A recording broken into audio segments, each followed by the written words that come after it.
অনেক লোকের কানে মাহফিলের দাওয়াত পৌঁছার পরেও সুযোগ থাকা সত্ত্বেও আসে নাই। না আসার কারণ হিসেবে আমার আব্বাজান রহমতুল্লাহি আলাই বলতেন, বুঝের অভাব। বুঝ কেমন জিনিস? ওমর ফারুক রাদিয়াল্লাহু তাআলা আনহু প্রথম অবস্থায় কাফেরদের অন্তর্ভুক্ত ছিল। আল্লাহ রসুল সাল্লাল্লাহু আলাইহি ওয়াসাল্লাম তার মাথা মোবারক কাটার জন্যে 100 লাল উট পুরস্কার পাওয়ার আশায় রওনা করছিল। পথের মধ্যে কি ঘটনা হয়েছে আমরা অনেকেই জানি। এমন বুঝ আল্লাহ দান করলেন, সর্বপ্রথম আল্লাহর হাবিব সাল্লাল্লাহু আলাইহি ওয়াসাল্লাম সহ সাহাবায়ে কেরামদেরকে নিয়ে রাজপথে প্রকাশ্যে নারায়ে তাকবীর স্লোগান দিয়ে রাস্তায় নামছিল। ওমর ফারুক রাদিয়াল্লাহু তাআলা আনহু বলছিলেন, কাফেররা যদি কেউ স্ত্রী বিধবা করতে চাও, পারলে আমি ওমরের সামনে আস। আমি ওমর মুসলমান হয়ে গেছি। সন্তান যদি কেউ এতিম করতে চাও, পারলে আমি ওমরের সামনে আসো। আমি ওমর মুসলমান হয়ে গেছি। একটু আগে তার চোখ কান নাক যে অবস্থায় ছিল, ইসলামের পক্ষে যখন স্লোগান দিয়ে নামছিল, কোনো পার্থক্য হয় নাই, একই ছিল। কিন্তু কলবের পরিবর্তনের কারণে, বুঝের পরিবর্তনের কারণে এখন সে ইসলামের পক্ষে একজন বড় নেতা হয়ে গেছে।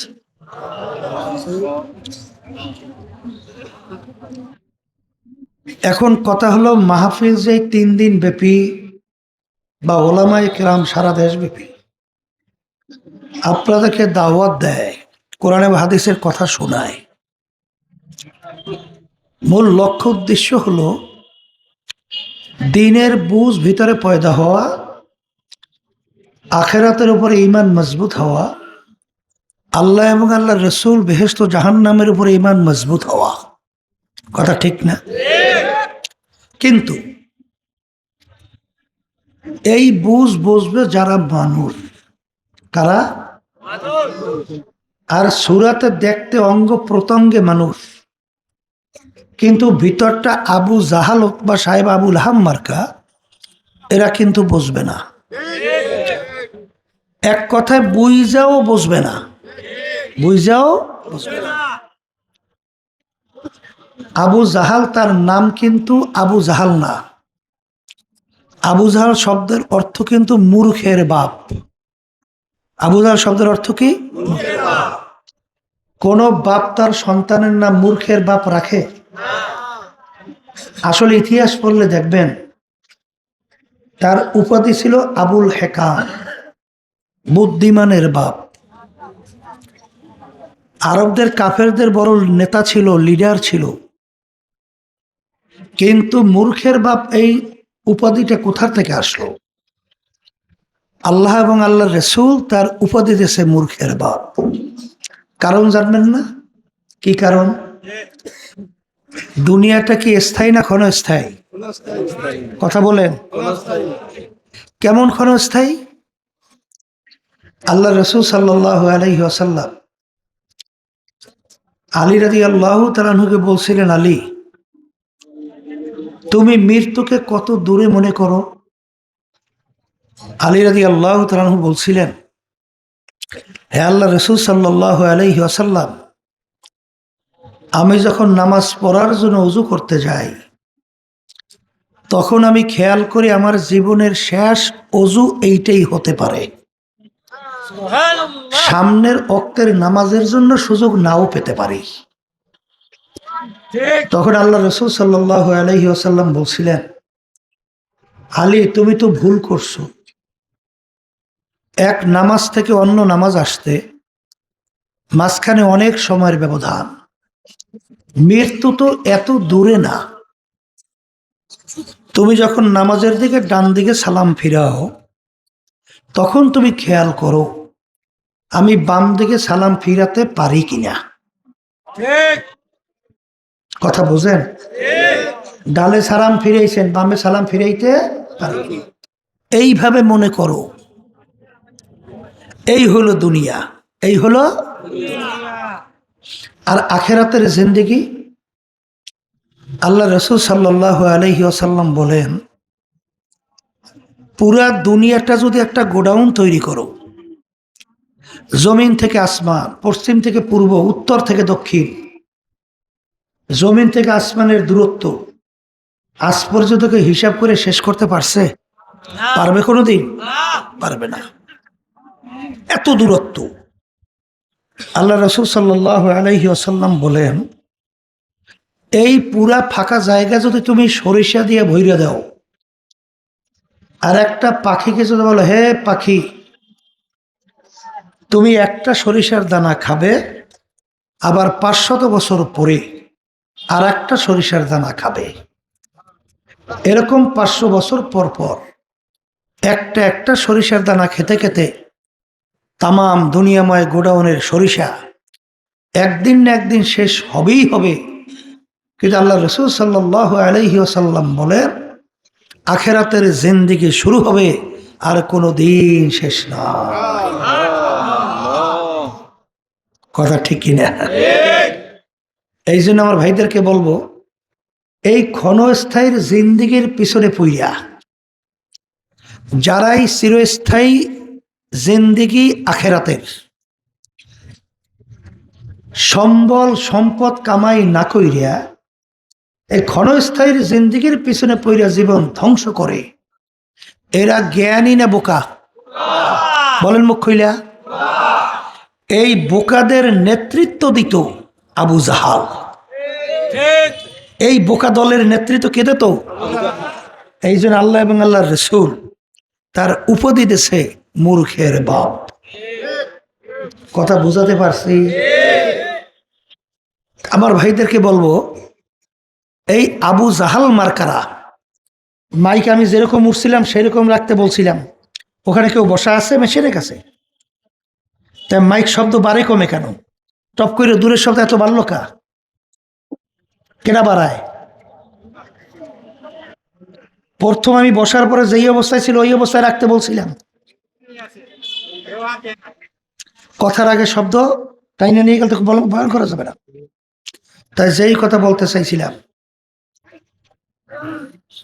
যারা মানুষের সুরাতে আবু জাহাল উতবা সাহেব আবু লাহাব মার্কা, এরা কিন্তু বুঝবে না। এরা কি? বলেন বলেন। আমি বলি নাই, আল্লাহ বলছেন। কে বলছেন? যে আমি ওদেরকে চক্ষু দান করছি আমার কুদরত দেখার জন্যে, কিন্তু ওরা কেমন জানি দেখাও দেখে না। ওদেরকে কান দান করছিলাম, আমার 1,00,000 বা 2,24,000 নবী রাসূল আমি দুনিয়াতে পাঠাইছি আমার বাণী শোনাবার জন্যে, আমার কুদরত দেখাবার জন্যে, কিন্তু ওরা শুইনাও শোনে না। ওদেরকে আমি দেল দিয়েছিলাম বুঝের জন্যে, ওরা বুঝাও বুঝে না। এদের ব্যাপারটা কেমন? আল্লাহ বলতেছেন, উলাইকা কাল আনআম। এই মানুষগুলো দেখতে সুরাতে মানুষ, কিন্তু এই মানুষগুলো চতুষ্পায় জানোয়ারের মতো। কে বলছেন? বলেন আল্লাহ। এরপরে আল্লাহ বলতেছেন, শুধু চতুষ্পায় জানোয়ারের মতো না, বাল হুম আদল, এই মানুষগুলো তার চেয়েও খারাপ। এরপরে অন্য আয়াত আল্লাহ রব্বুল আলামিন বলেন, শাররুল বারিয়া, এই মানুষগুলো কুত্তা শিয়াল শুয়ারের চেয়েও খারাপ। কে বলছেন? কলে তাকামুন দেখেন, দেখেও দেখে না, সইনাও শোনা, বুঝাও। আল্লাহ রাসূল সাল্লাল্লাহু আলাইহি ওয়াসাল্লামের পক্ষ থেকে রব্বুল আলামিন প্রায় 32-এর মতো মুআজিজা প্রকাশ করাইছেন। কি পরিমাণ? প্রায় 32 এর মতো মুআজিজা আল্লাহ রাব্বুল আলামিন তার পক্ষ থেকে প্রকাশ করাইছেন। এটা আবু জাহাল মার্কারা দেখছে না? শুনছে না? তারপর দেখেও ইমান আনছে? এই কথা বললেন, শুইনাও ইমান আনছে? কলে হুজুর তা কেমন? এর ভিতর তো অনেক ঘটনাই জানেন। আবু জাহাল বলছিল, হে মুহাম্মদ সাল্লাল্লাহু আলাইহি ওয়াসাল্লাম, তুমি যদি নবী হও, আকাশের চাঁদকে দুই টুকরা করে দেখাতে পারো? আকাশের চাঁদ। আল্লাহ রাসূল সাল্লাল্লাহু আলাইহি ওয়াসাল্লাম বলেন, চাচা যান, যদি দেখাতে পারি কি হয়? বলে, এটা তো কোনো মানুষের দ্বারা সম্ভব না। তুমি দেখাতে বলে আমি কালিমা পড়ে মুসলমান হয়ে যাব। আল্লাহ রাসূল সাল্লাল্লাহু আলাইহি ওয়াসাল্লাম জাবালে কোবায়েস, পাহাড়ের উপরে উঠে যখন নাকি আঙ্গুল ইশারা করলেন, সঙ্গে সঙ্গে চাঁদ দুই টুকরা হয়ে দুই দিকে পড়ে গেছে। আবার আঙ্গুলের ইশারার মাধ্যমে চাঁদ মিল্লা চাঁদ হয়ে গেছে। এখন এই ঘটনা কি অসম্ভব না সম্ভব? একটা অসম্ভব ব্যাপার না? আবু জাহেল দেখে তো হতভম্ব, এটা কিভাবে হয়, কিভাবে করলো? নিশ্চয়ই আমার ভাতিজা বড় জাদুঘর হইছে, আমার নজরবন্দি করছে। নাউজুবিল্লাহ। এখন আল্লাহ রাসূল সাল্লাল্লাহু আলাইহি ওয়াসাল্লাম বলেন, চাচা যান, আপনি তো বলছিলেন চাঁদ দুই টুকরা করে দেখাতে পারলে আপনি ঈমান আনবেন, এখন ঈমান আনবেন না? আবু জাহাল বলতেছে, ভাতিজা আমি একটু বুঝে লই, আমি একটু বুঝে লই। কি বুঝবে বুঝেন নাই? মনে করছে জায়গার ভিতরে আমাকে নজরবন্দি করছে। আসরের নাই জাদুঘরে নজরবন্দি করে? এই তাইলে আরবের বাহির থেকে যেই লোকগুলো আরবের ভিতরে ঢুকবে তাদের কাছে জিজ্ঞাসা করবে যে এরকম কোনো ঘটনা গতকাল রাত্রে কেউ দেখছিল কিনা আকাশের মধ্যে। যখন আরবের বাহির থেকে লোকগুলা ঢুকতেছে তখন জিজ্ঞাসা করে, ভাই গতকাল রাত্রে কি আকাশে কিছু আপনারা দেখছিলেন? বলে, ভাই আশ্চর্য একটা ব্যাপার, দেখি সে আকাশের ভিতরে চাঁদটা চকচক করতেছে। হঠাৎ দেখি চাঁদটা দুই টুকরা হয়ে দুই দিকে পড়ে গেছে। আবার দেখি চারটা মিলে চাঁদ হয়ে গেছে। এই ঘটনা তো কিছু বুঝলাম না। আল্লাহ রাসূল সাল্লাল্লাহু আলাইহি ওয়াসাল্লাম বলেন, চাচা যান, বুঝাপড়া কি হয়েছে? এখন ঈমান আনা যায় না? আবু জাহাল বলতেছে, ভাতিজা আমি তো আগে মনে করছিলাম আমার ভাতিজা মনে হয় ছোট মোটো জাদুঘর, আর আগে শুনছিলাম জাদুঘরের জাদু চলে জমিনের মধ্যে, আসমানে তো আর জাদু চলে না। কিন্তু আমার ভাতিজা এত বড় জাদুঘর, তার জাদু আসমানেও চলে। ঈমান বলেন আনে নাই? আবার বলেন ঈমান আনে নাই? আমেরিকার 3 জন বৈজ্ঞানিক গেছিল চন্দ্রের দেশে। কোন দেশে? যাইয়ে দেখে চন্দ্রের ভিতরে একটা ফাটল। যন্ত্র দিয়ে পরীক্ষা নিরীক্ষা করে দেখে ফাটলের বয়স হয়ে গেছে প্রায় 1400 বছর। দুনিয়াতে আসার পর যখন শুনলেন মুসলমানদের নবী ছিল, পাহাড়ের উপর একটা আঙ্গুল ইশারা করছে, চাঁদ দুই টুকরে দুই দিকে পড়ে গেছে। তখন তার ভিতরে একজন ছিল নীল আর্মস্ট্রং, সেই বৈজ্ঞানিক নিজে কালিমা পড়ে মুসলমান হয়ে গেছে। 1400 বছর পরে আমেরিকার বিজাতি খ্রিস্টান আল্লাহর কুদরত, আল্লাহর রাসূলের মুজিজা দেখা কালিমা পড়ে মুসলমান হয়। কিন্তু কপাল পোড়া আবু জাহাল মার্কা, ওর কিন্তু ঈমান নসিব হয় না। কথা ঠিক না বেঠিক? এরকম ঘটনা কত বলেন? প্রায় 32-এর মতো। কত কত কত? আল্লাহর হাবিবের কাছে এক মায়ের কোলের দুধ পানকারী ছোট বাচ্চা নিয়ে গেছে দোয়ার জন্য। আল্লাহ রাসূল সাল্লাল্লাহু আলাইহি ওয়াসাল্লাম বাচ্চাটাকে দেখা মিসকি মিসকি হাসতেছে। হাইসে আল্লাহ রাসূল সাল্লাল্লাহু আলাইহি ওয়াসাল্লাম বাচ্চাটাকে প্রশ্ন করলো, বাচ্চা বলো তো আমি কে? কাকে প্রশ্ন করছে? মায়ের দুধ পানকারী বাচ্চা। আল্লাহর কুদরত, বাচ্চার জবান খুলে গেছে। বাচ্চা আপনার আমার মতো কথা বলে। বাচ্চা বলতেছে, আপনি মুহাম্মদুর রাসূলুল্লাহ সাল্লাল্লাহু আলাইহি ওয়াসাল্লাম আল্লাহর নবী।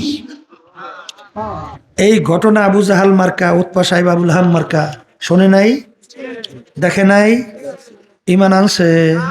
আর একটু বলে, উলাইকা কাল আনআম। এই মানুষগুলো চতুষ্পায় জানোয়ারের মতো। কলে চতুষ্পায় জানোয়ার কি? আপনার বাড়ির পাশে গোল ঘরের গরু, গরু ফালেন না ফালেন না? গরু চেনেন তো? ওকে মালিক বুঝাইলো, এই গরু তোকে বড় আদর করি, খৈর বসিও কম দেই না। আমার শখের একটা আম গাছ, অনেক কষ্ট করে সংগ্রহ করছি, দামও অনেক বেশি। তুই যা চাও তাই খাওয়াবো, কিন্তু আমার আম গাছটা খাইস না। ওকে বুঝাইয়ে আপনি ছাইরা দেবেন, ওর সামনে যদি আম গাছ পড়ে তা খাইবে না তো? কেন এত বুঝাইছে, হয় নাই? এই জন্য তো আল্লাহ বলেন উলাইকা কাল আনআম, উলাইকা চতুষ্পায় জানোয়ারের মতো। ওদেরকে বুঝাইলো বুঝবে না, দেখাইলো দেখবে না, শুনাইলো কথা ঠিক কিনা? এই মানুষগুলো কিসের মতো বলেন? চতুষ্পায়। কথা ঠিক না বে ঠিক? এ কবরের যাত্রীরা, আল্লাহর বান্দারা, পর্দালের মা বোনেরা, আল্লাহ রাসূল সাল্লাল্লাহু আলাইহি ওয়াসাল্লামের সবচেয়ে বড় মুআজিজা হলো কুরআনুল কারীম। সবাই বলেন সুবহান। যারা মানুষ তারা কিন্তু বুঝবে, আবু জাহাল মার্কা বুঝবে না। বলেন বলেন আবু জাহাল মার্কা, আবার বলেন আবু জাহাল মার্কা বুঝবে না। কথা ঠিক কিনা? যারা মানুষ তারা চিন্তা করবে, কোরআনুল কারীম নাযিল হলো প্রায় 1500 বছর, 100-200 বছর না, প্রায় 1500 বছর কাছাকাছি, ঠিক না? আল্লাহ রসুলের ইতিহাস কি? মায়ের পেটে থাকা অবস্থায় আল্লাহ আব্বাকে নিয়ে গেছে, দুনিয়াতে আসার পরে আল্লাহ মাকেও নিয়ে গেছে 6 বছরের বয়স। বাফারা বলেন, মাহারা বলেন, বলেন দুনিয়ার কোন শিক্ষকের কাছে পড়ার সুযোগ আল্লাহ দেয় নাই। এই জন্য দুনিয়ার দিক থেকে আল্লাহ রসুলকে বলেন উম্মি। আল্লাহ রসুল কিন্তু তার নিজের দস্তখত করতে জানতেন না, সাইন তাও করতে জানতেন না, আল্লাহ দেয় নাই। বলে প্রমাণ রাখতেন কিভাবে? আল্লাহ রসুল সাল্লাল্লাহু আলাইহি ওয়াসাল্লামের আংটি মোবারকের আঙ্গুলের ভিতরে আংটি মোবারক ছিল, ওই আংটি মোবারক দিয়ে সিল মারত। কি মারত? কি মারত? বছর 1.5-2 আগে এক ডক্টর আসছিল সরমনাইতে, ওই যে আল্লাহ রসুল সাল্লাল্লাহু আলাইহি ওয়াসাল্লামের পক্ষ থেকে ওই চিঠি লেখছিল। তখন আল্লাহর হাবিব যে আংটি দিয়ে সিল মারছে, ওই আংটির সিল মারা সহ একটা চিঠি কাজ দিয়া বান্দাইয়া আমার জন্য হাদিয়া হিসেবে নিয়ে আসছে। তখন তাকাইয়া দেখলাম আল্লাহ রসুল সাল্লাল্লাহু আলাইহি ওয়াসাল্লামের আংটি মোবারকের সিলটা কেমন ছিল। তাহলে আল্লাহ রসুল দুনিয়ার কোন শিক্ষকের কাছে পড়ার সুযোগ আল্লাহ দিছে? তাহলে দুনিয়ার দিক থেকে উম্মি। বলেন কি? এই উম্মি আল্লাহর হাবিবের উপরে 30 পারা কোরআনুল কারীম নাযিল হয়েছে। সবাই জোরে বলেন সুবহান। এই কবরের যাত্রীরা, মুসলমান সন্তানেরা, আজকে দুনিয়ার মোহে, দুনিয়ার সম্মানে, দুনিয়ার সম্পদে, ক্ষমতা সম্মানের জন্য, দলের কারণে দরাকে সরা জ্ঞান মনে করেন না। সেই বাজানদেরকে বিশেষ করে বলবো, বাজান ভালো করে চিন্তা ভাবনা করে কবরে যাও। কারণ দুনিয়ার কাজে 5 বার যদি ঠগো, আবার ওই কাজের ভিতরে চেষ্টা করলে জিতবার আশা করা যায় না, যায় না। কিন্তু একবার যদি কেউ কবরে যাইয়া ঠইগা বসো, আর দ্বিতীয়বার কিন্তু আপিলের মাধ্যমে জিতবার সুযোগ নাই। কথা ঠিক কিনা? এই জন্য শোনেন না, দুনিয়া মাজরাতুল আখিরা, এই দুনিয়াটাই হলো আখিরাতের সম্বল, সম্পদ কামাই করার জায়গা। কথা ঠিক? তাই উম্মি আল্লাহর হাবিবের উপরে 30 পারা কোরআনুল কারীম নাযিল হলো। যেই কোরআনুল কারীমের শুরুতে আল্লাহ রাব্বুল আলামিন চ্যালেঞ্জ হিসাবে বলেন, যালিকাল কিতাব লা রাইবা ফি। সবাই বলি সুবহানাল্লাহ। আল্লাহ রাব্বুল আলামিন বলেন, এই যে কিতাব দেখো, এই কিতাবের ভিতরে ভুল সন্দেহ বলতে কিছু না। সবাই বলেন সুবহানাল্লাহ। সন্দেহ নাই, ভুলও নাই। কথা ঠিক না ঠিক? আমার বাজানদেরকে বলবো ভালো করে বোঝেন, মানুষ বুঝবে, আবু জাহাল মার্কারা বুঝবে না। আরবের কাফেররা আরবি ভাষী ছিল, কোরআনুল কারীম আরবি ভাষায় নাযিল হইছে। কাফেররা আরবি ভাষা বুঝতো না, কিন্তু কাফেররা কি কোরআনুল কারীমে ভুল বের করতে পারছে? একটু জোরে বলে, আবার একটু জোরে বলে। চেষ্টা করে নাই? এই চেষ্টা করে নাই? এ ঘটনার তো কোনো শেষ নাই। কত চেষ্টা করছে তার কোনো শেষ নাই, কিন্তু ভুল বের করতে পারছে? এখনো কোরআনুল কারীম আমাদের মাঝে নাই? চেষ্টা চলে না? আসতে বলে তো, চলে চলে চলে। ভুল বের করতে পারে? পারে নাই? বরঞ্চ বারবার বলি, আজকেও বলি, ওই যে কানাডা টরন্টো ইউনিভার্সিটির প্রফেসর ক্যারি মিরল, খ্রিস্টান, বাইবেল শাস্ত্রের উপরে পাণ্ডিত্য অর্জন করছে। আল্লাহু আকবার। গণিত এবং যুক্তি শাস্ত্রের উপরে পাণ্ডিত্য অর্জন করছে, বড় প্রফেসর। তিনি যখন আহমদ দিদারের সঙ্গে কোরআনুল কারীম এবং বাইবেল নিয়ে যখন ডিবেট হয়েছে, কোরআনুল কারীম রিসার্চ করতে যাইয়া এক পর্যায়ে ক্যারি মিরল কালিমা পড়ে মুসলমান হয়ে গেছে। বেশি দিন হয় নাই, বেশি দিন হয় নাই। এর কারণ কি? তিনি কোরআনুল কারীম খুলেই দেখে প্রথম কোরআনুল কারীমের ভিতরে লেখা, যালিকাল কিতাব লা রাইবা ফিহ। এই যে কিতাব দেখো, কোনো ভুল সন্দেহ বলতে কিছু নাই। এইটা দেখে তিনি হতভম্ব। দুনিয়ার ইতিহাসে সৃষ্টির পরে আজ পর্যন্ত কেউ তার লেখার ভিতরে, তার বইয়ের ভিতরে, তার আবিষ্কারের মধ্যে, তার পাণ্ডিত্যের মধ্যে, দর্শনের মধ্যে কেউ চ্যালেঞ্জ করতে পারে নাই যে আমার লেখায়, আমার বইতে, আমার দর্শনে কোনো ভুল নাই। পারছে? আর একটু আসতে বলে। বরঞ্চ সবাই লেখে, ভুল হইলে জানাইবেন, পরবর্তী সংস্করণে সংশোধন করে দেব। কি ঠিক নেবে? ঠিক। এই তাইলে বোঝা গেল দুনিয়া কেউ চ্যালেঞ্জ করতে পারে নাই। কিন্তু এক কেমন কিতাব যার শুরুতে লেখা লা রাইবা ফি যালিকাল কিতাব। এরপর তিনি রিসার্চ করা শুরু করছে। এক পর্যায়ে তিনি দেখে কোরআনুল কারীমের ভিতরে প্রায় 34 বারের মতো ঈসা আলাইহিস সালাতু ওয়াস সালাম এবং মারিয়াম আলাইহিস সালাতু ওয়াস সালামের নাম আসছে, তাদের নবী প্রশংসা সহকারে। তিনি আরো আশ্চর্য হয়ে গেছে। যে লেখা যদি কোনো মানুষের হয়, তাহলে যে লেখছে তার নিজের গুণকীর্তন, তার বংশের গুণকীর্তন, এইটাই তো ওখানে বেশি অগ্রাধিকার পাবে। কিন্তু এখানে আমাদের নবীর গুণকীর্তন বেশি কেন? পুরো কোরআনুল কারীমের ভিতরে তালাশ করে দেখে আল্লাহ রাসূল সাল্লাল্লাহু আলাইহি ওয়াসাল্লামের নাম মাত্র 4 বার আসছে। কয়বার? আর তাদের নবী এবং মারিয়াম আলাইহিস সালাতু ওয়াস সালামের নাম আসছে প্রায় 34 বারের মতো। এক পর্যায়ে তিনি রিসার্চ করার পরে নিজেই কালিমা পড়ে মুসলমান হয়ে গেছে। এরপরে ধাপে ধাপে যুগে যুগে কোরআনুল কারীমের ভিতর রিসার্চ কি হয় না? হয় না?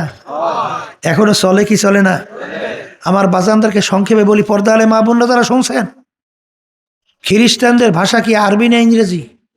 আর একটু আসতে বলে, ইংরেজি না আরবি? ইংরেজি। আচ্ছা, আরবি ভাষা ঠিক করার জন্যে তাকে বলা হয় লগাত, ঠিক না? ইংরেজি বা ঠিক করার জন্য ডিকশনারি, আরবি ভাষা, বাংলা ভাষা ঠিক করার জন্য ব্যাকরণ। কি ঠিক না? ঠিক। এই যে আরবি ভাষা ঠিক করার জন্য বড় বড় লগাত, এর ভিতরে উল্লেখযোগ্য আল মানজাদ, আল কামুস, এই বড় বড় লোগাত গুলার লেখক হলো খ্রিস্টানরা। কারা লাগছে?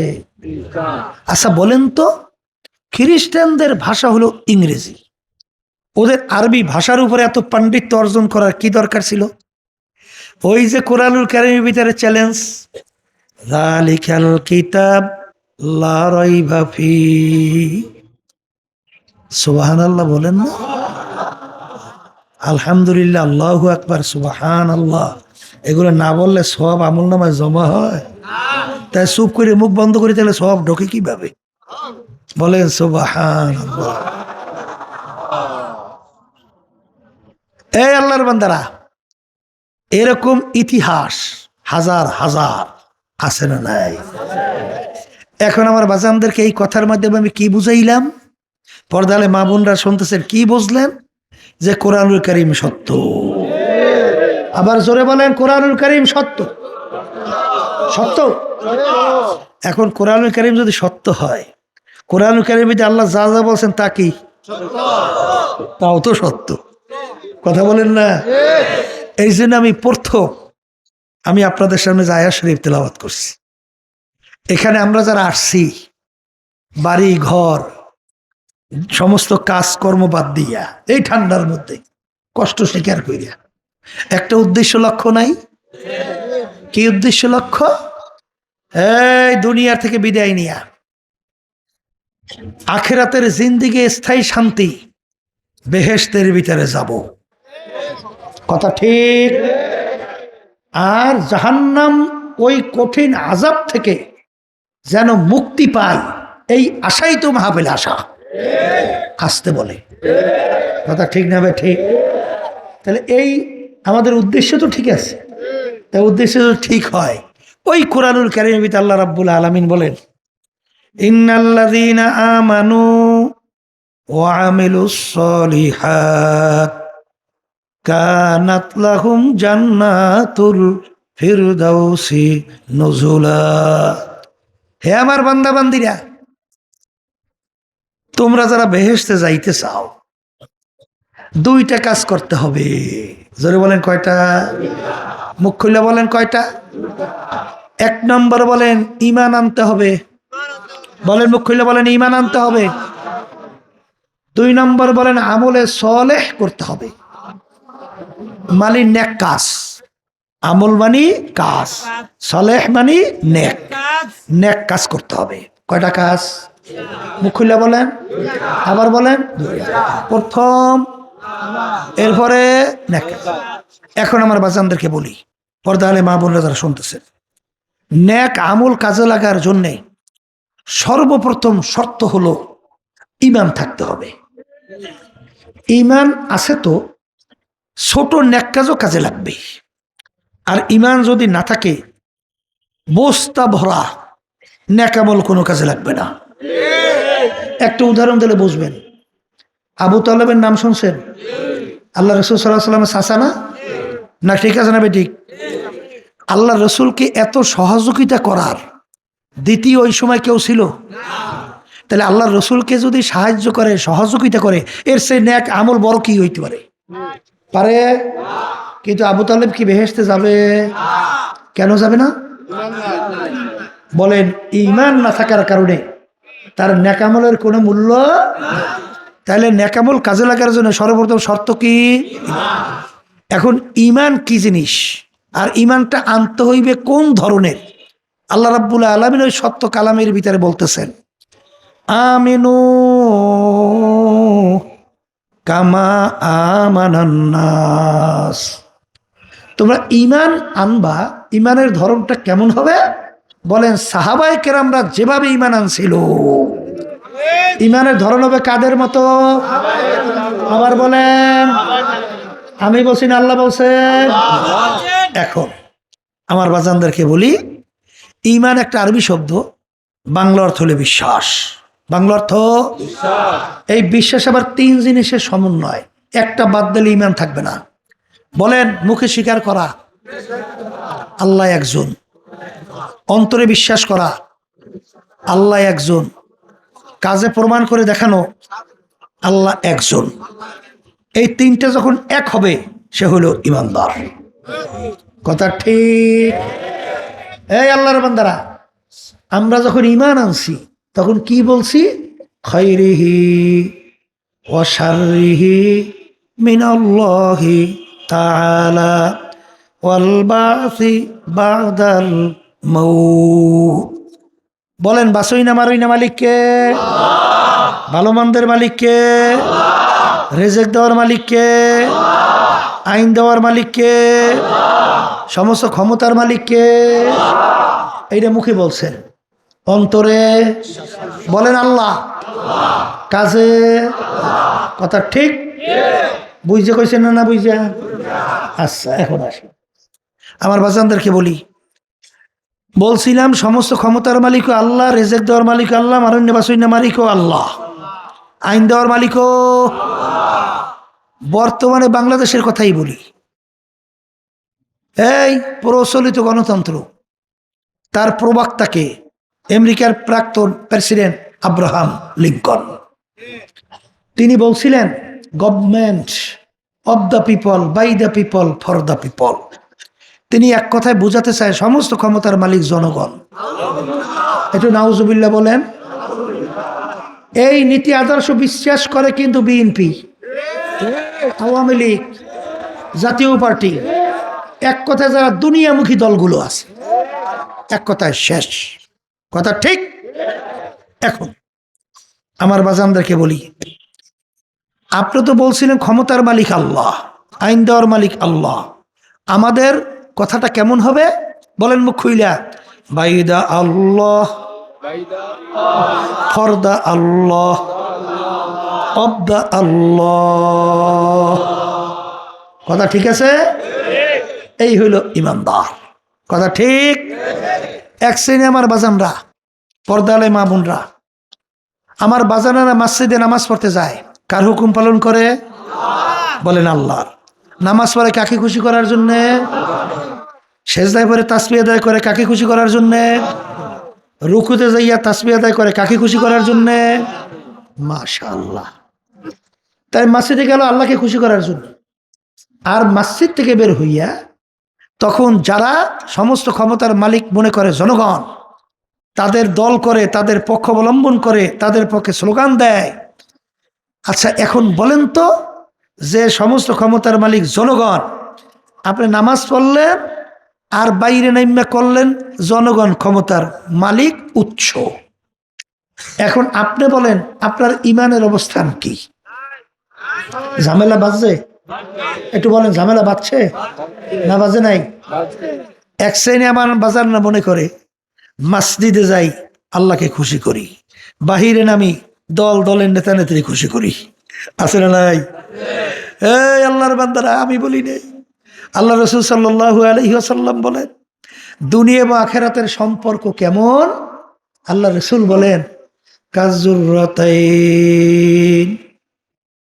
দুনিয়া এবং আখিরাতের সম্পর্ক দুই সতীনের মতো। এক স্বামী দুই স্ত্রীকে একসঙ্গে খুশি রাখতে পারে এরকম ইতিহাস আমার জানা নাই। আপনাদের জানা আছে কিনা? এই ভেজাল আছে না নাই? একজন খুশি হইলে আর একজন বাস্তব না বাস্তব? বাস্তব না বাস্তব? তাহলে বুঝা গেল আল্লাহ রাসূল সাল্লাল্লাহু আলাইহি ওয়াসাল্লাম বলেন, কেউ যদি আখিরাতকে খুশি করো দুনিয়া বেজার হবেই হবে, আর কেউ যদি দুনিয়াকে খুশি করো আখিরাত বেজার হবেই হবে। একসঙ্গে দুনিয়া এবং আখিরাত একত্রে খুশি রাখা যায় না। এই জন্য কবি বলেন, দু কিস্তি পর নেহাদানকে চেরা যায়। এ কবরের যাত্রীরা, দুই নৌকার ভিতরে যখন তুমি দুই পা লাগাবা, দুই নৌকা, নৌকা চেনেন? যখন দুই নৌকা আস্তে আস্তে দুই দিকে সরবে, তোমার পা তো দুই নৌকায় লাগানো, তখন ব্যাপারটা কি ঘটে? তোমার মাঝখানে ভাইরাস ইরা ধ্বংস ছাড়া কোনো গতি থাকে? খসরাত দুনিয়া ওয়াল আখিরাহ। যারা মসজিদে যাও আমার মালিককে খুশি করার জন্য, বাহিরে নামো দল দলের নেতা নেত্রী দুনিয়ামুখী, তাদেরকে খুশি রাখার জন্যে, সে দুনিয়াতেও ধ্বংসপ্রাপ্ত, আখেরাতেও ধ্বংসপ্রাপ্ত। বাস্তবতা আছে না না? বাস্তবতা আছে না না? এর কোনো শেষ না। কথা ঠিক কিনা? এই জন্য আমার বাজানদেরকে বলবো, পর্দা আলে মা বোনরা যারা শুনতেছেন, আগে ঈমানকে নির্ভেজাল করতে হবে। কারণ আল্লাহ রাসূল সাল্লাল্লাহু আলাইহি ওয়াসাল্লাম বলছেন, আখলিস দীনাকা ইয়াকফিকা আমালুল কলিল। হে আমার উম্মতেরা, আগে তোমার ঈমানকে নির্ভেজাল স্বচ্ছ করো, ভেজাল মুক্ত করো। যদি ভেজাল মুক্ত ঈমান করতে পারো, অল্প নেক আমল করবে, তুমি নাজাত পাইয়া জান্নাতে চলে যাবে। আমি বলছি, আল্লাহ রাসূল সাল্লাল্লাহু আলাইহি ওয়াসাল্লাম বলছেন। এটা মুখ খুললে বলেন বলেন বলেন। তাহলে ঈমান কি করা লাগবে? বলেন, নির্ভেজাল, স্বচ্ছ, পরিষ্কার, মজবুত। এখন সাহাবায়ে কেরামদের ঈমানের উদাহরণ দিয়েছিলাম না? আল্লাহ ঈমান আনতে বলছেন কাদের মতো? এখন দুই একটা উদাহরণ শুনলে ভালো হয় না? ওমর ফারুক রাদিয়াল্লাহু তাআলা আনহুর নাম শুনছেন? অর্ধেক দুনিয়ার রাজত্ব করছিল না? এই বাংলাদেশের মতো প্রায় 200 দেশের রাজা। এই 200টা বাংলাদেশ একত্রিত করলে যত বড় হয়, ওমর রাদিয়াল্লাহু তাআলা আনহু এই পরিমাণ জায়গার রাজত্ব করছিল। কথা ঠিক কিনা? আল্লাহর বান্দারা, পর্দা আলে মা বোনেরা, নীল নদীর নাম শুনছেন? নীল নদীর একটা নিয়ম ছিল, প্রতি বছর একটা সময় শুকিয়ে যাইত। কি হইতো? আর ওই পানি এত গুরুত্ব, ওই পানি খাইয়া মানুষ বাঁচে, ওই পানিতে ফসল হয়, ওই ফসল খাইয়া মানুষ বাঁচে। এখন প্রতি বছর শুকাইয়া যাইত। পানি আসার পদ্ধতি কি? একটা যুবতী সুন্দরী মেয়েকে যখন এই নীল নদীর ভিতরে জবাই করত, বলি বলি শব্দটা কি, তাহলে নীল নদীর পানি আসতো, নালে পানি আসতো না। এখন মুসলমানদের আয়ত্তে যখন নীল নদী এসে গেছে, এখন নিয়ম অনুযায়ী তো নীল নদীর পানি শুকাইছে। এখন মানুষ পানি না খাইয়া মরার উপক্রম না? ওদিকে ফসলও তো হয় না, ফসল না খাইয়ে মানুষ মরবে। এখন লোকজন গেছে, এলাকার গভর্নর,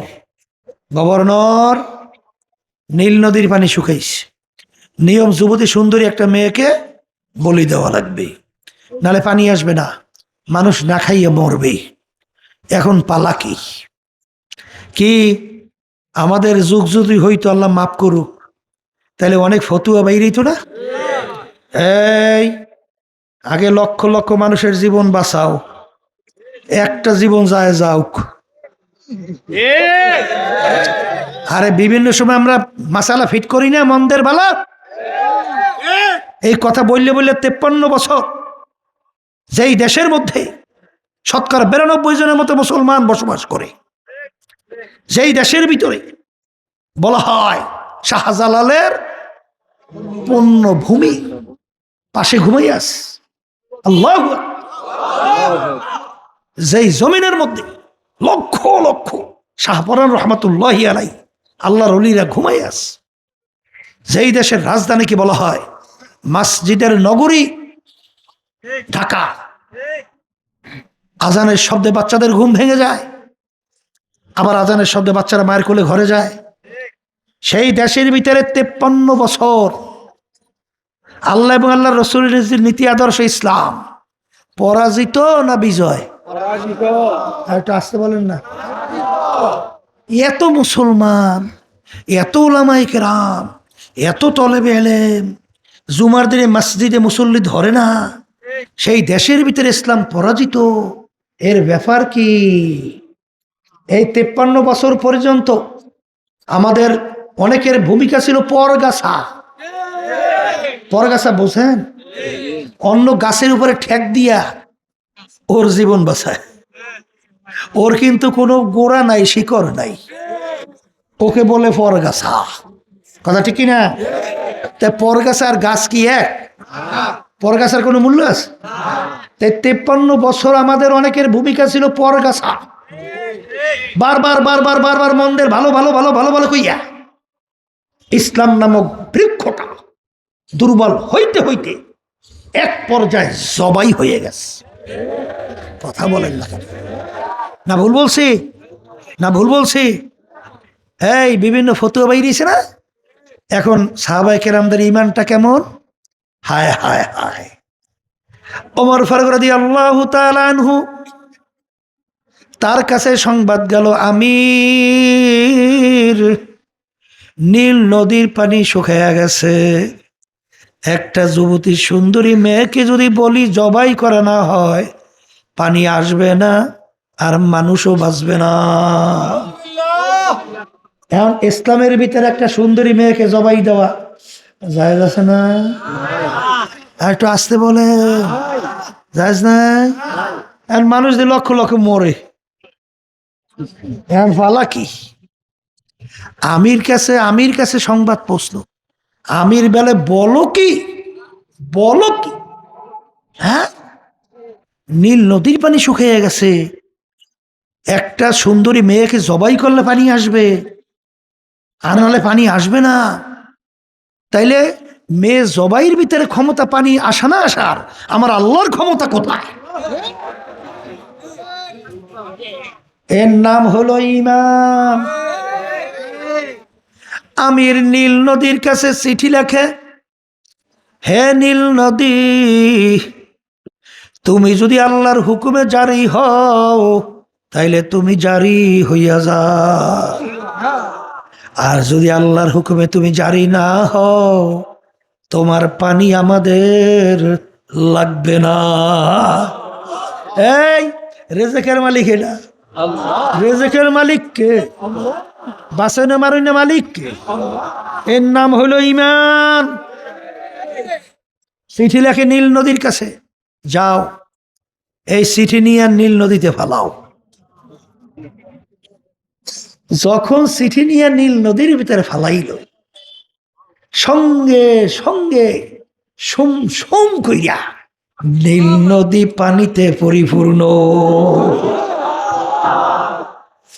ওই যে নীল নদী পানিতে ভরল, আজ পর্যন্ত আর পানি শুকায় না। এর নাম হইল ঈমান।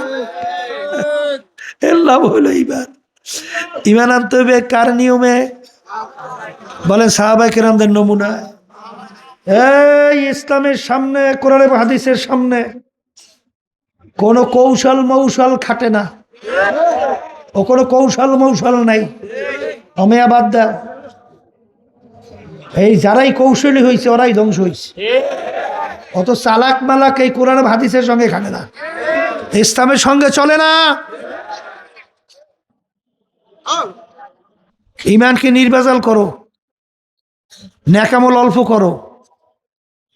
আল্লাহ হাদিস সাল্লাল্লাহু আলাইহি ওয়াসাল্লামের হাদিস অনুযায়ী বেহেশত।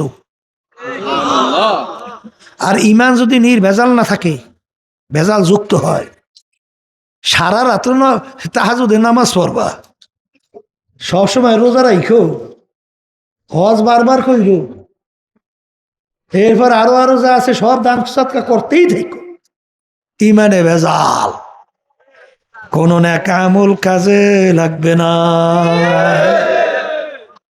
এই জন্য আমার বাজানদেরকে বলবো, পর্দা আলে মা বোনদেরকে আমি আমাকে বলবো, আল্লাহ যেন আমাদের ঈমানকে নির্ভেজাল করে। কথা ঠিক কিনা? এই ঈমান নির্ভেজাল করার জন্য বারবার লা ইলাহা ইল্লাল্লাহর জিকির করতে হয়। কথা বুঝেন না? বুঝেন না? মুসা আলাইহিস সালাতু ওয়াস সালাম আল্লাহর কাছে বলে, মালিক এমন একটা আমল আপনি আমাকে দেন যে আমলটা আপনার মধ্যে আমার ভিতরে স্পেশাল। কে বলে? মুসা আলাইহিস সালাতু ওয়াস সালাম। তা আল্লাহ রাব্বুল আলামিন বলে, হে আমার নবী মুসা, তুমি বেশি বেশি বলো লা ইলাহা ইল্লাল্লাহ, লা ইলাহা ইল্লাল্লাহ, লা ইলাহা ইল্লাল্লাহ মুহাম্মাদুর রাসূলুল্লাহ। কি বুঝলেন? কি বুঝলেন?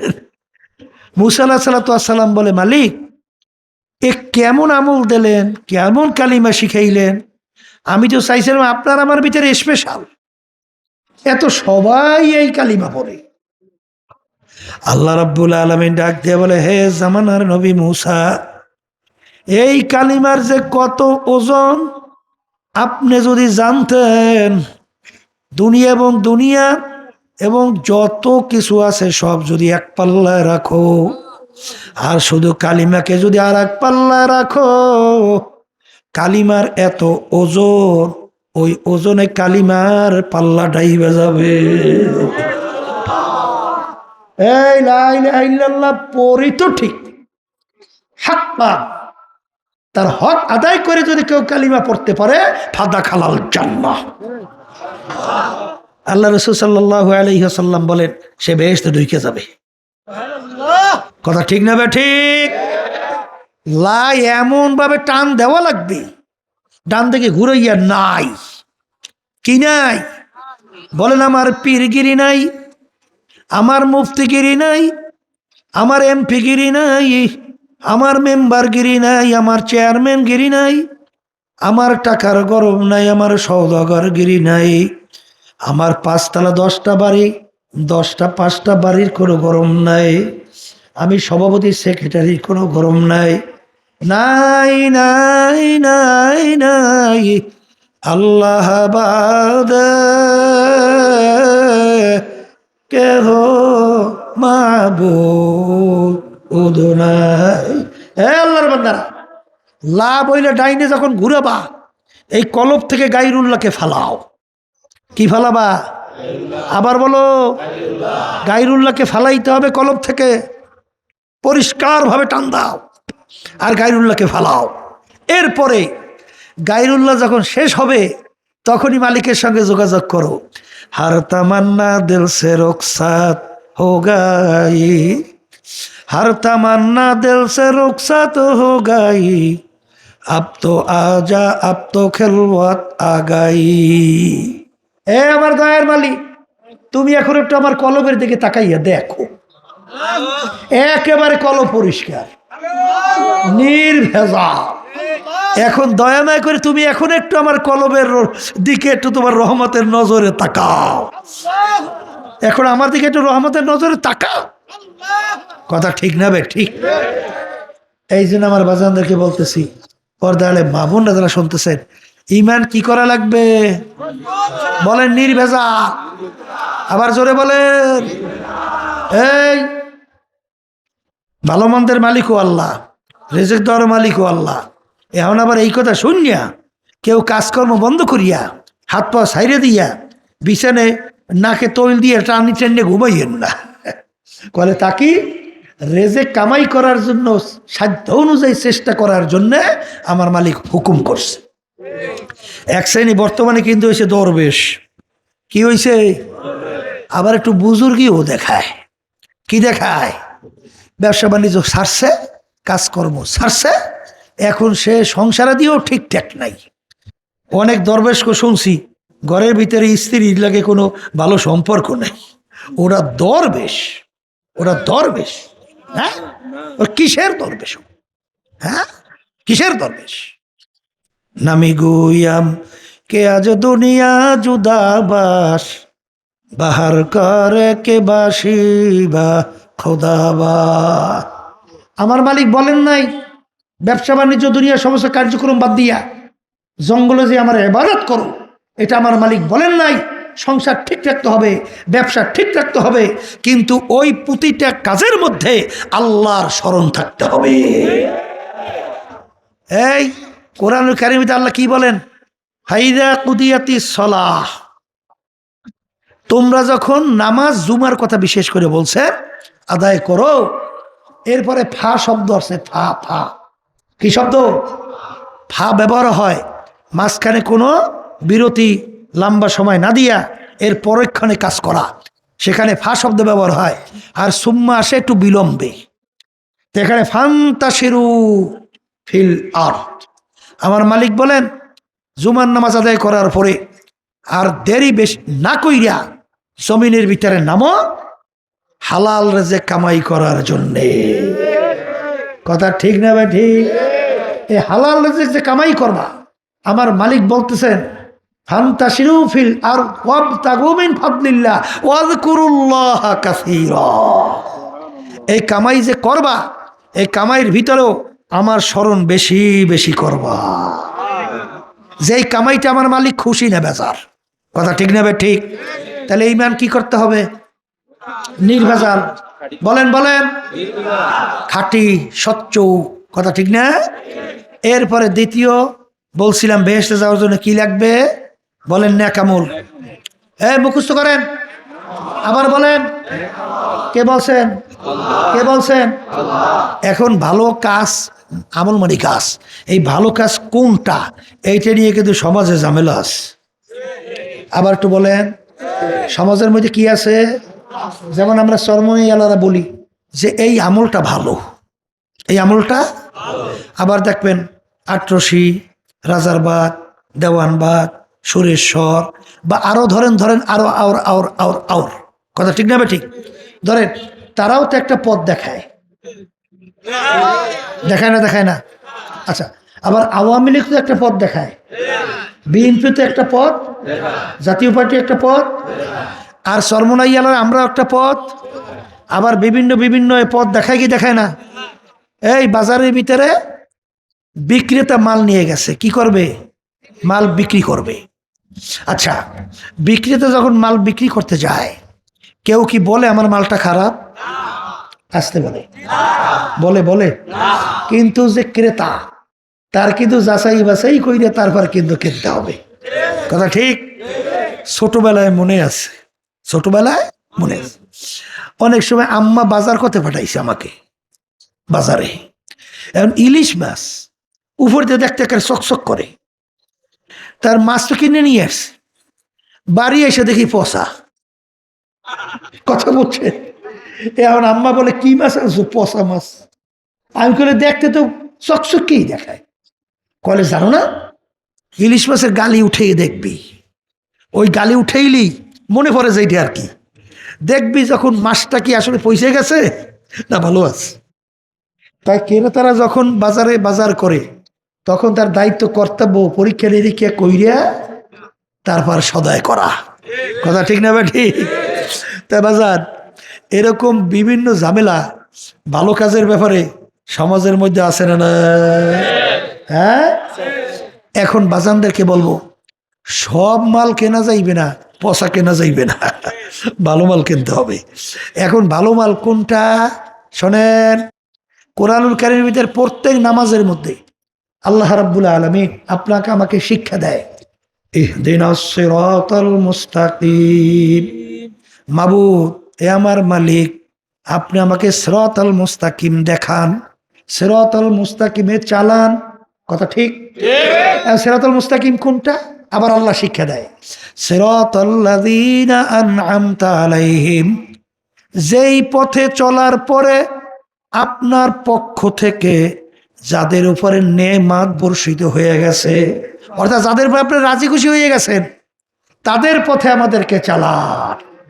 এই দোয়া শিক্ষাতেছে কে? কথা বোঝেন? কে শিক্ষাতেছে? এখন বলেন কাদের উপরে আল্লাহ রাজি খুশি হয়েছে? আল্লাহ কাদের উপরে নেমাত বর্ষিত করছেন? অন্য কোরআনুল কারীমে আয়াতের ভিতরে আল্লাহ বলতেছেন, মিনান নাবিয়্যিনা ওয়াস সিদ্দিকিনা ওয়াশ শুহাদাই ওয়াস সলিহিন ওয়া হাসুনা উলাইকা রফিকা। পরিষ্কার পরিষ্কার। বুঝেন? এখানে আল্লাহ রাব্বুল আলামিন বলেন যে তাদের পথে আমাদেরকে চালান, নবীদের পথ বলেন, সিদ্দিকীনদের পথ বলেন, শুহাদায়ে কেরামদের পথ, এবং তাদের ধারাবাহিকতায় কিয়ামত পর্যন্ত সিলসিলাওয়ারি নেককার পরহেজগার আল্লাহওয়ালাদের পথে তাদের কাজ, ওইটাই হইল ভালো কাজ, তাদের পথই হইল ভালো পথ। কথা ঠিক না বে ঠিক? এখন সাহাবায়ে কেরামদের আমল, শুহাদায়ে কেরামদের আমল, সিদ্দিকিনদের আমল, নবীদের আমল, নেককার পরহেজগারদের আমল, এইটা হইল নেকাস। কথাটা বুঝাইতে পারছি? কথাটা বুঝাইতে পারছি? এখন আমার বাজানদেরকে বলবো, সাহাবায়ে কেরামদের ইতিহাস পড়িয়া দেখেন। জীবন থাকতে 5 ওয়াক্ত নামাজ ছাড়ছে এক ওয়াক্ত? আসতে কয় ছাড়ছে? তাহলে নামাজ পড়া কি বলেন নেকাস? কথা ঠিক আছে? এই রমজান মাসে রোজা ছাড়ছে, এই ছাড়ে নাই, নেকাস। ধনী হয়েছে, হজ যাকাত আদায় ছাড়ছে, নেকাস। সাহাবায়ে কেরাম কি পর্দা করছে? আসতে বলে, এই যে বলতে অনেকে চায় না। এই পর্দা কি আমার হুকুম না আল্লাহর হুকুম? ফরজ, ওয়াজিব না সুন্নাত? একটু মুখ খুললে বলেন ফরজ, আবার বলেন ফরজ, আবার বলেন ফরজ। আচ্ছা বাজানদেরকে বলি, আপনি জীবনে 2 রাকাত তাহাজ্জুদের নামাজ পড়েন নাই, জীবনে 2 রাকাত নফল নামাজ পড়েন নাই, কোরআন এবং হাদিস অনুযায়ী আপনার জন্য জাহান্নামের আযাব কয় বছর? 1 সেকেন্ড, 1 মিনিট নাই? আচ্ছা যদি না থাকে, একবার যদি কেউ ইচ্ছা কইরা, যাদের সঙ্গে দেখা দেওয়া জায়েজ নাই, তাদের সঙ্গে যদি আপনি ইচ্ছা কইরা দেখা দেন, একটা কমপক্ষে কবিরা গুনাহ, একটা কবিরা গুনার জন্য কমপক্ষে 7000 বছর জাহান্নামের আগুনের ভিতরে জ্বলতে হবে। এই আল্লাহর বান্দারা, এই পর্দা হুকুম ফরজ তো আমি করি নাই, আমি করছি। কোন পীর, মুফতি, মুহাদ্দিস বলতে হুজুর রাস্তার ভিতরে চলি, বিমানের মধ্যে যাই, বিভিন্ন বাজার ঘাটে যাই, বেপর্দা মহিলার কোনো শেষ নাই, কামটা কিভাবে চলবো? কলে তখন আল্লাহ তোমাকে আমাকে বলছে চক্ষুর নিচেগামী করো। চক্ষু কি করো? তুমি নিচু নিচু করো, তার দিকে চোখ পড়ছে নজর, আর তাকানোর চেষ্টা করিও না। কথা ঠিক না বেঠি? তাইলে আল্লাহর রহমত তোমার পর্দা হয়ে যাবে। কথা ঠিক না বেঠি?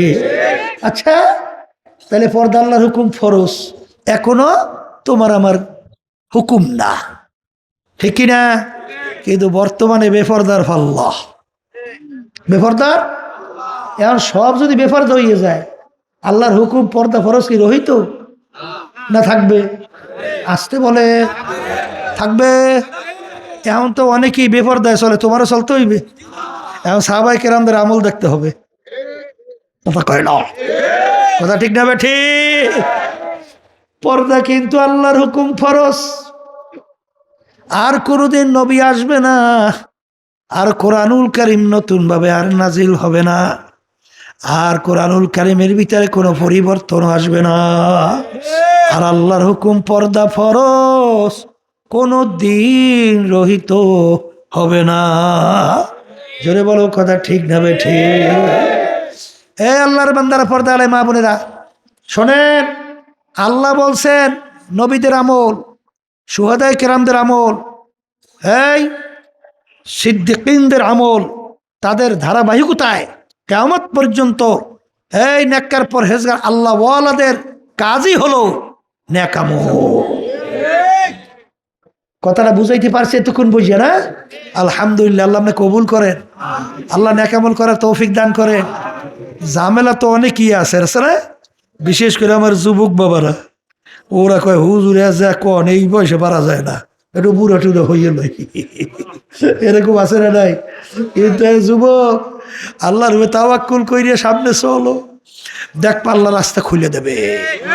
কারণ আল্লাহ ওয়াদা করছেন, ওয়াল্লাযীনা জাহাদু ফীনা লানাহদিয়ান্নাহুম সুবুলানা ওয়া ইন্নাল্লাহা লামাআল মুহসিনিন।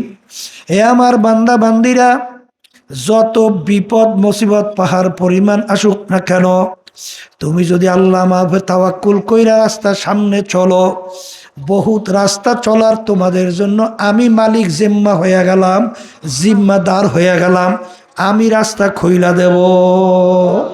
কে রাস্তা খুলবে? আবার জোরে বলেন, কে খুলবে?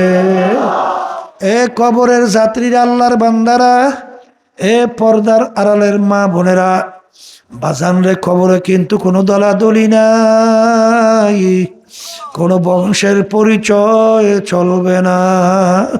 তুমি ধনী না গরিব, বংশ ভালো না খারাপ, আখারে তুমি কালো না সুন্দর, শিক্ষিত না অশিক্ষিত, এই পরিচয় কিন্তু কবরে চলে না। বাজান দুনিয়ার ভিতরে যখন প্রধানমন্ত্রী প্রেসিডেন্ট আসছিল, ল্যাংটা অবস্থায় দুনিয়াতে আসছিল, কারো কাপড় চোপড় ছিল না। আবার যখন প্রধানমন্ত্রী এবং প্রেসিডেন্ট দুনিয়ার থেকে বিদায় নেবে, আরে প্রেসিডেন্টকে তিনটা কাপড় দিয়া প্যাচ দিবে, আর ওই মন্ত্রীদেরকেও কাপড় দিয়া প্যাচ দিয়া ওই 3.5 হাত কবরের ভিতরে রাখবে। আর রাস্তার ফকির তাকেও যখন কবরে রাখবে, সাদা 3 কাপড় প্যাচ দিয়া রাখবে। যখন ইমাম সাহেব জানাজা নামাজ পড়াবে, আরে প্রেসিডেন্টের জন্য 4 তাকবীর, রাস্তার ফকিরের জন্য 4 তাকবীর। বাজান বাদশা যখন দুনিয়াতে আসছে ল্যাংটা অবস্থায়, আর রাস্তার ফকির যখন দুনিয়াতে আসছে ল্যাংটা অবস্থায়, ভাগ্যের বিনিময়ে কেউ বা বাদশা, কেউ বা রাস্তার ফকির। হে কবরের যাত্রীরা,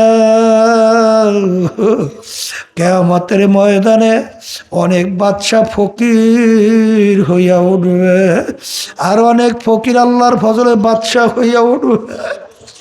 আল্লাহ, আপনি আমার জন্য, আমাদের সবার জন্য কবুল করে নিয়েন। এ আল্লাহর বান্দারা, পর্দা আলের মা বোনেরা, আল্লাহ রসুল সাল্লাল্লাহু আলাইহি ওয়াসাল্লাম বলেন, আরে আল কবরু রাউযাতুম মিন রিয়াজিল জান্নাহ আও হুফরাতুম মিন হুফারিন নার। এ আমার উম্মতেরা, এই যে কবর দেখো, এই কবর কিন্তু আসল কবর না। কোন আল্লাহর বান্দা বান্দির কবর একটা বেহেশতের বাগান হইয়া যাবে। আল্লাহ, আপনি আমার জন্য, আমাদের সবার জন্য আপনি কবুল করে নেন। আল্লাহর হাবিব বলেন, ও আমার উম্মতেরা, কোন নাফরমানের কবরের মধ্যে জাহান্নামের আগুন এসে ভইরা যাবে। আল্লাহ, আপনি আমাকে, আমাদের সবাইকে মাফ করে দিয়েন। আল্লাহ রাসূল সাল্লাল্লাহু আলাইহি ওয়াসাল্লাম বলেন, হারে তেসআতুম ওয়া তেসঈনা তিন্নিনান লাউ নুফিকা ফিল আরদি মা আনবাতাত খাদরা।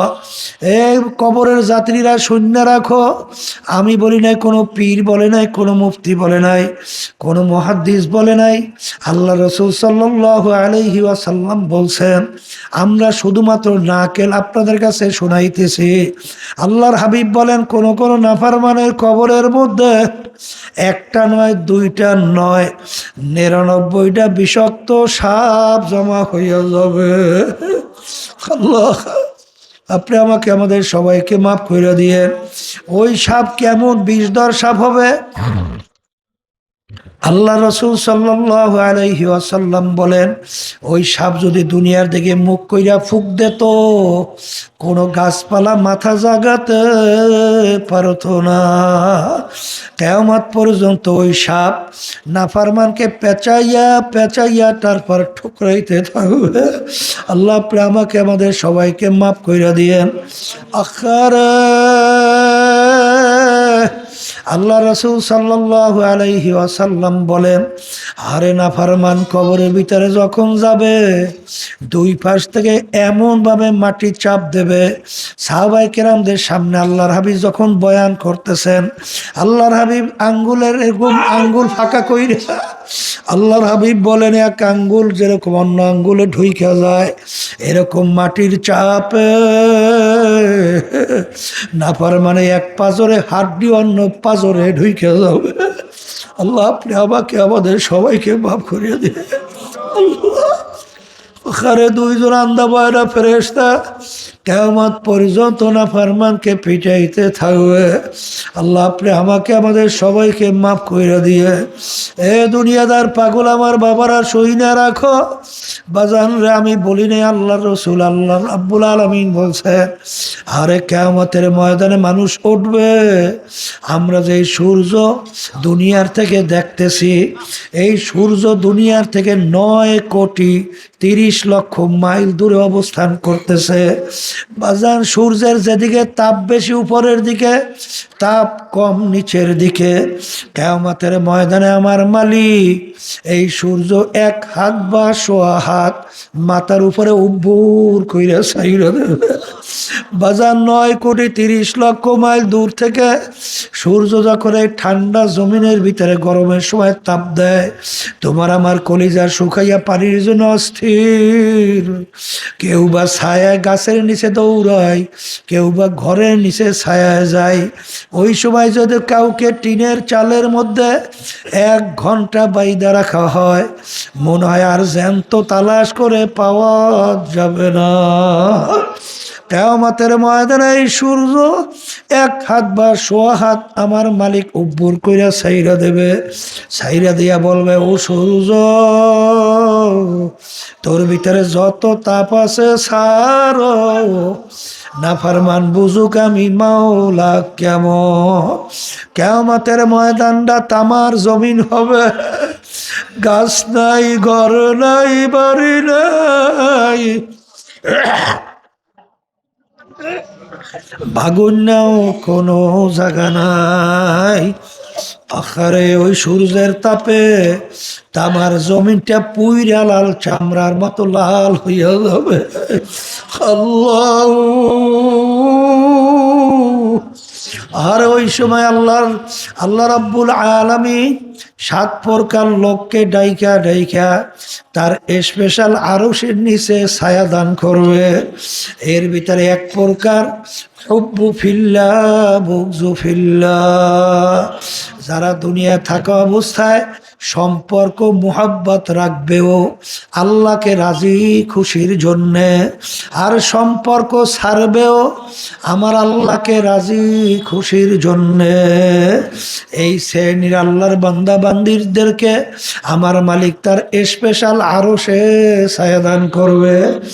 এ কবরের যাত্রীরা, এ পর্দার আড়ালের মা বোনেরা, যারা আমার মালিকের ওই আরশের নিচে ছায়া চাও, বাজান দুনিয়ায় থাকা অবস্থায় যারা নাকি মানব রচিত কুফুরি তন্ত্র মন্ত্র, যারা নাকি চাঁদাবাজি করে, যারা টেন্ডারবাজি করে, যারা মিথ্যাবাজি করে, মিথ্যা কথা বলে, যারা নাকি বিভিন্ন কায়দায় বাজান নাকি স্টেশন দখল করে, এই দেশের টাকা বিদেশে পাচার করে, ঘুষ খায়, সুদ খায়, মানুষ মারে, খুন করে, গুম করে, বাজান আল্লাহু আকবার, আল্লাহু আকবার।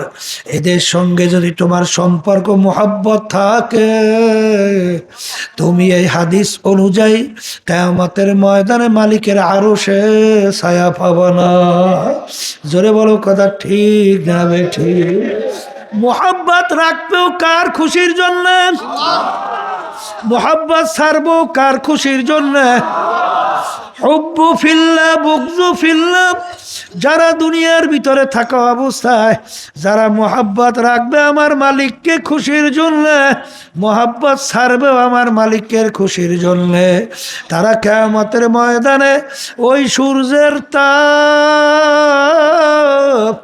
আল্লাহর ফজল ও করমে তাদের মাথায় লাগবে না। আর যারা নাকি আর এই গুণে গুণান্বিত না হবে, ওই সূর্যের তাপে তাদের মাথার তালুটা টাস টাস করে ফাইটা মগজগুলা ভাতের মতো টকবক টকবক করে উতলাইয়া চতুর্দিক দিয়া বাইয়া বাইয়া পড়বে। লা ইয়ামুতু ফিহা ওয়ালা ইয়াহিয়া। আমার আল্লাহ বলেন, এত শাস্তির মধ্যে, এত কষ্টের মধ্যে, দুনিয়ার ভিতরে কষ্ট সহ্য করতে না পারলে মানুষ মারা যায়, কিন্তু এত কষ্ট মৌত তালাশ করে আর কোনো দিন পাবে না। এ আল্লাহর বান্দারা, আজকে যারা নাকি জাহান্নামের আগুন থেকে বাঁচতে চাও, বেহেশতে যারা চিরস্থায়ী শান্তি জায়গার ভিতরে যাইতে চাও, বাজান ইমানকে মজবুত করো, নেক আমল করো, তারপর মালিকের কবরে রওনা করো। জাহান্নাম কেমন শাস্তির জায়গা আল্লাহ আপনি আমাকে আমাদের সবাইকে মাফ করে দিয়ে বাজান জাহান্নামের আগুন এমন তেজের আগুন হবে, হাদিসের ভিতরে আসছে আল্লাহ রাব্বুল আলামিন বলেন ফেরেশতারা জাহান্নামের আগুনকে তেজ করো, 1000 বছর পর্যন্ত তেজ করতে করতে হাত্তা মাররাত, আগুন একেবারে লাল টকটকে হয়ে গেল। আল্লাহ বলেন এই ফেরেশতারা আগুনে হবে না, আমি সমস্ত ওদেরকে নেয়ামত খাওয়াইলাম। আরে কত মানুষ অন্ধ, ওদেরকে আমার নেয়ামত চক্ষু দেই নাই, কত মানুষ কানে শোনে না, কত মানুষ কথা বলতে পারে না, কত মানুষ বানাইছে ঠিক, ওদেরকে ভালো মন্দ বিবেচনার শক্তি দেই নাই, ওদেরকে আমি প্রতিবন্ধী বানাইছি। আমার সমস্ত নেয়ামত ভোগ করলো, আমার দেওয়া পানির ভিতরে মাছ উঠাই ওরা পাক কইরা খাইলো, মুরগিরা বাচ্চা নিয়ে নামছে, বাজার বাড়িতে মেহমান আসছে, কোনো মুরগিও তালাশ কইরা পায় না। আমি ওর বিচার চাইয়া দেখি মুরগিটাকে খপ কইরা ধরে, বাচ্চাগুলা মাহারা হইয়া চিল্লায় চেউ চেউ কইরা কান্দে, আরে জবাই কইরা পাক কইরা নিজে আত্মীয় নিয়া খাইলি, খা বান্দা বান্দি আমি তোর জন্যই বানাইলাম, সমস্ত নেয়ামত ভোগ করলো, আরে আমার হুকুম মানে নাই, এই আগুনে হবে না, আগুন আরো তেজ করো। আবার 1000 বছর পর্যন্ত আগুন তেজ করতে করতে আগুন একেবারে সাদা দবদবে হয়ে গেল, এই আগুনে হবে না।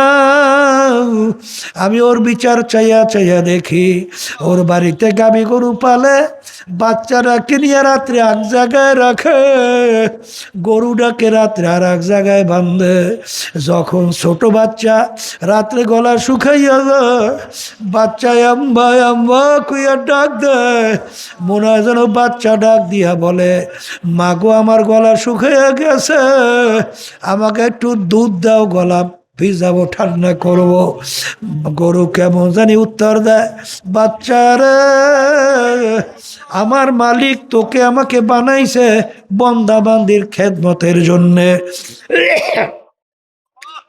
ভোরবেলা যখন আমার বান্দার থেকে দুধ দোহাইয়া নিয়ে যাবে, বাকি যা থাকবে খাইয়া মালিকের শুকরিয়া আদায় করবি।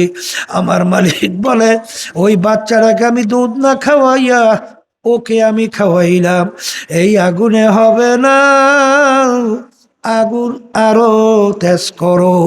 আবার 1000 বছর পর্যন্ত আগুন তেজ করতে করতে হাত্তাস ওয়াদ্দাত, আগুন একেবারে কালো অন্ধকার হইয়া গেল। আল্লাহ আপনি আমাকে আমাদের সবাইকে মাফ কইরা দিয়ে, ওই আগুন জাহান্নামের এরকম অবস্থায় আছে।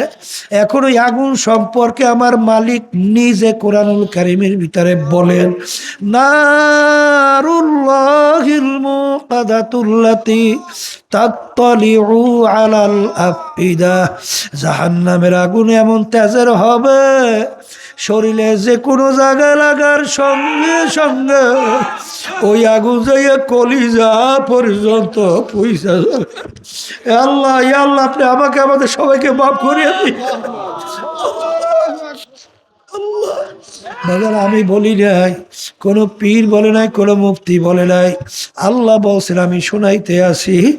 আরে আমার মালিক কোরআনুল কারীমের ভিতরে বলেন, কুল্লামা নাদিজাত জুলুদুহুম বাদদালনাহুম জুলুদান গায়রাহা, আমার মালিক বলেন, আমার আল্লাহ বলেন, জাহান্নামীরা জাহান্নামের আগুনে জ্বলতে জ্বলতে ওদের শরীরের চামড়াটা শরীর থেকে পৃথক হইয়া ওই চামড়া জমিনের ভিতরে ধারাস করিয়া পইরা যাবে। লা ইয়ামুতু ফিহা ওয়ালা ইয়াহইয়া, কি যাতনা বিষে বুঝিবে সে কিসে, কবু আসে বিষে দর্শিনী যারে। এ কবরের যাত্রীরা, আল্লাহ রসুল বলেন, মান বাকা মিন খাশিয়াতিল্লাহ হারামাল্লাহু তিলকাল আইনা আলাল্লাহ।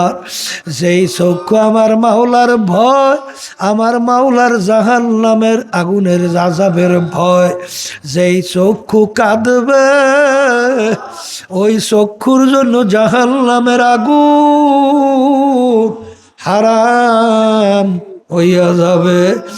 এ কবরের যাত্রীরা, গুনার পর গুনাহ কইরা যাইতেছে, কই একটু চিন্তায় তো চোখেও পানি আসে না, তোমার আমার একটু শরীরের চামড়াও কাঁপে না, কই একটু কলপটাও তো থর থর কইরা কাঁপে না।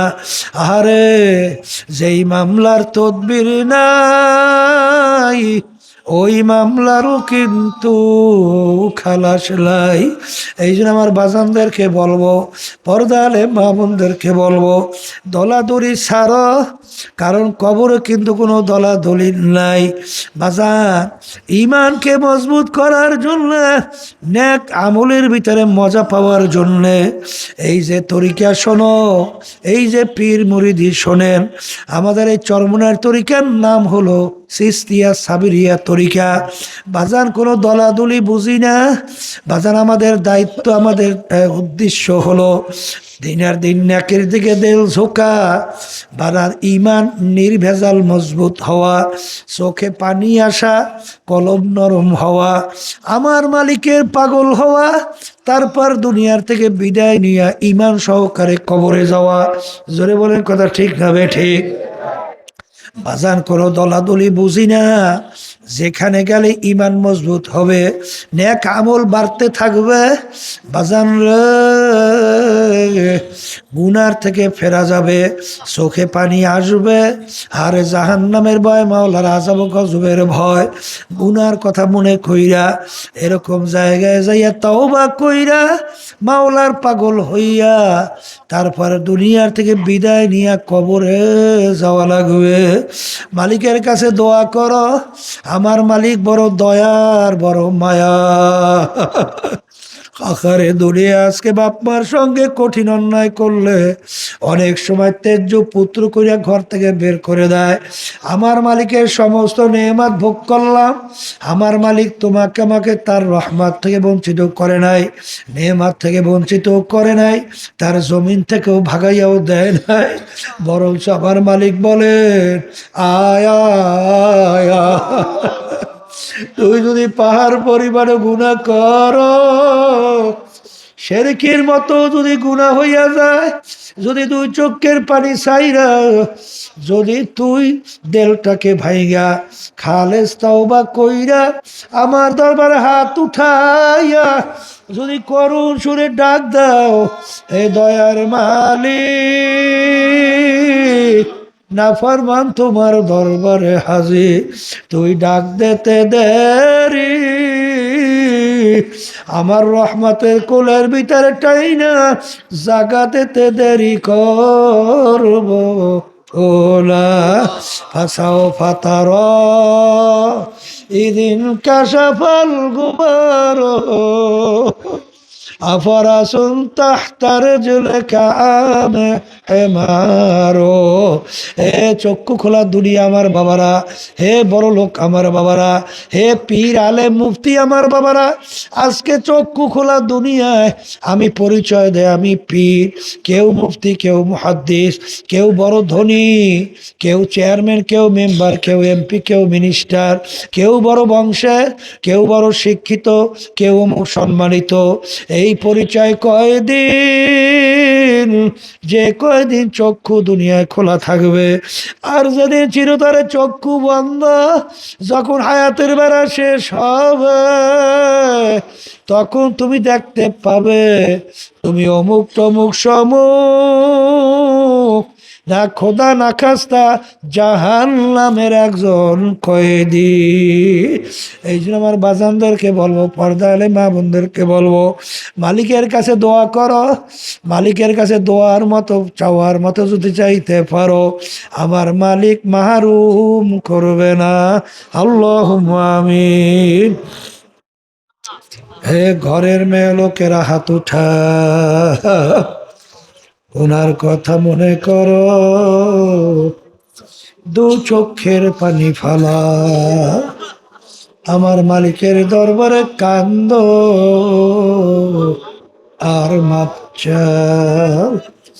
যদি কান্না না আসে মন কি বুঝরে মন, একদিন এই ঘরের দরজা দিয়া নতুন বউ হয়ে উঠছিল রে মন। কত মেয়ে লোকে শরবত খাওয়াইলো, কত মেয়ে লোকে বাতাস করলো, আবার এমন একটা দিন আসবে এই ঘরের দরজা দিয়া মরা লাশ হইয়া বের হওয়া। ছেলে কানবে মামা করে, মেয়ে কানবে মা মা করে, জবাব তো আর দিবা না। এ আল্লাহ, এই পণ্যভূমি সিলেট আলিয়া মাদ্রাসার মাঠের মাঠে মাহফিলের দিকে তাকাইয়া দেখে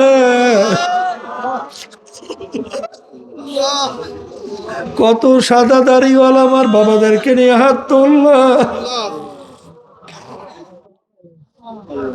কত নাবালেক তলেবে ইলমদেরকে নিয়ে হাত তুললাম, কত জাকিরিন শাকিরিন আপনার খাস বন্দাদেরকে নিয়ে হাত তুললাম। এ আল্লাহ, এর ভিতরে কোন হাত আপনার কাছে পছন্দ? ওই হাতের বরকতে আমাদের জীবনের গুনাহ খাতা মাফ করে দাও। মালিক তুমি তাকাইয়া দেখো তোমার বান্দারা কিভাবে কাঁদে। মালিক আপনার কি একটু মায়া লাগে না? হে আমার মালিক, দয়া মায়া করে আপনি আমাদের জীবনের গুনাহগার মাফ করে দেন। হে আল্লাহর বান্দারা, সন্তান মারা গেলে চোখে পানি আসে, সম্পদ নষ্ট হয়ে গেলে চোখের ভিতরে পানি আসে। তোমার আমার গুনার কারণে যে জাহান্নামের আগুন জ্বলছে, ওই জাহান্নামের আগুন চোখের পানি ছাড়া ঠান্ডা হবে না। এমন ঘরে যাইতে হবে যেই ঘরে নাই বাতি,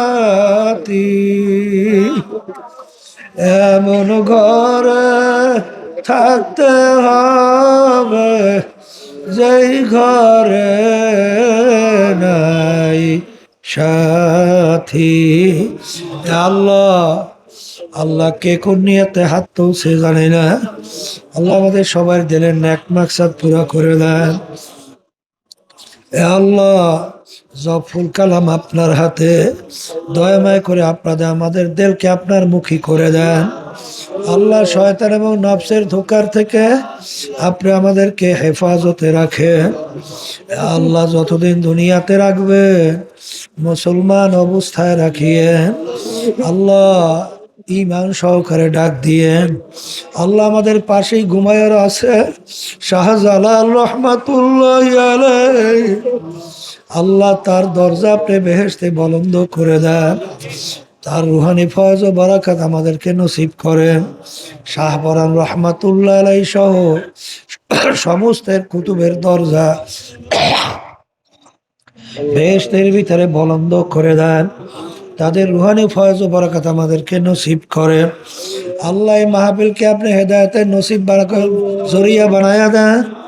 আল্লাহ, যাদের উসিলায় মাহফিল হইল, চেষ্টা খাটনি সাহায্য করলো, আমরা যারা উপস্থিত হইয়া গেলাম সবাইয়ের উপরে খাস মেহেরবানি নাযিল করেন। আল্লাহ, আল্লাহ, অনেক পরবাসী আমার বাজানরা দোয়া চাইছে, সবার দিলের নেক মাকসাদ পুরা করেন। আল্লাহ, পর্দা আলে মা বোনরা হাত তুলছেন, কোন নিয়তে জানি না, সবার দিলের নেক মাকসাদ পুরা করেন। হককে আমাদের কাছে হক হিসেবে প্রকাশ করে দেন, বাতিলকে বাতিল হিসেবে আমাদের কাছে প্রকাশ করে দেন।